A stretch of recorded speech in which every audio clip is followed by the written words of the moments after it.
میں آپ کو بتاؤں ان کے علماء جو ہے نا جن بزرگوں کے ساتھ اپنے فرقوں کو منسوب کیے ہیں انہوں نے تو ڈائریکٹ یہ باتیں کی ہوئی ہیں.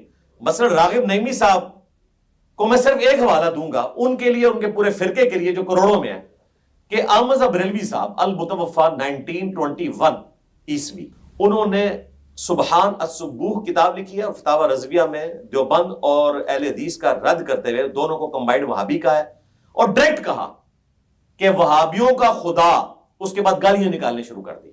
کون کون سی گالی نکالی؟ چور, زناکار, اور دنیا جان کی کوئی گالی کوئی ایک بازاری آدمی دے سکتا ہے نا, وہ ساری گالیاں لکھی اور کہا وہابیوں کا خدا یہ ہے, وہابیوں کا خدا یہ ہے, وہابیوں کا خدا یہ ہے. ڈائریکٹ کہا, یہ نہیں کہا کہ کافر کہتے ہیں وہابیوں کا خدا یہ ہے, خود انہوں نے وہابیوں کے خدا کو گالی دی.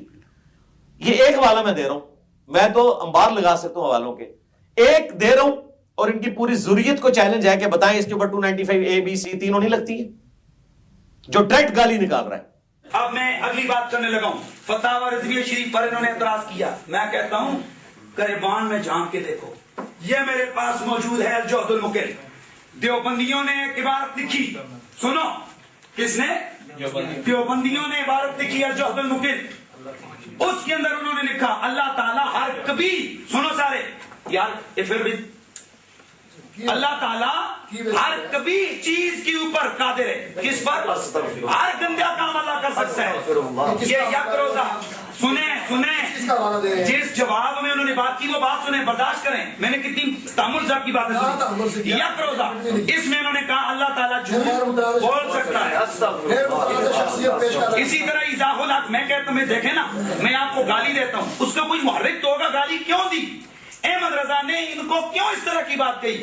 اب یہ دیکھیں ایضاح الحق, اس میں انہوں نے لکھا کہ اللہ اے مولوی تمہیں پھر رام نہیں لگتا تو میں پھر تو ہوں گا. ٹائم آؤٹ کریں.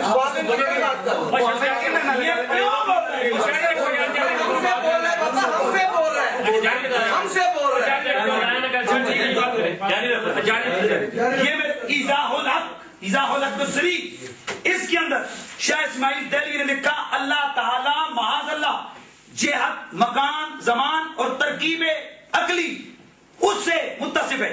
اب یہ جب باتیں ہوئی تو احمد رضا نے کہا اور جو جھوٹ بولے, جو بچہ بازی کرے, کبھی یاد کہا نا, ہر کبھی کام وہ کر سکتا ہے, تو اس میں ہر گندا کام ہے.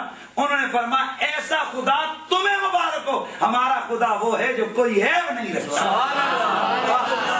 ہماری اپنی عبادت ہمارے کھاتے میں ڈال رہے ہو, یہ بات کر رہے ہو کہ جناب یہ دو خدا. انہوں نے اسی لیے کہا ایسا خدا وہابیوں کو ہو سکتا ہے جو ایسے پٹھے کام کرے, ہمارا خدا وہ ہے جو وحدہ لا شریک ہے. اللہ علم لذات الواجب الوجود الجامع المستغنی لجمیع صفات الکمال المنزہ عن العیب والنقصان لا جہت له ولا جسم له ولا حیت له ولا ترکیب له. اللہ وہ ہے جس کا زمان نہیں, اللہ وہ ہے جس کا مکان نہیں, اللہ وہ ہے جس کا ہماری طرح کا جسم نہیں ہے. وہ کون ہے؟ وہ کسی کی عقل میں نہیں آ سکتا. جو عقل میں آئے وہ خدا نہیں ہو سکتا, اور جو عقل میں آئے وہ خدا نہیں ہو سکتا, اور جو خدا ہے وہ تیری میری عقل کے آتے میں قید نہیں ہو سکتا.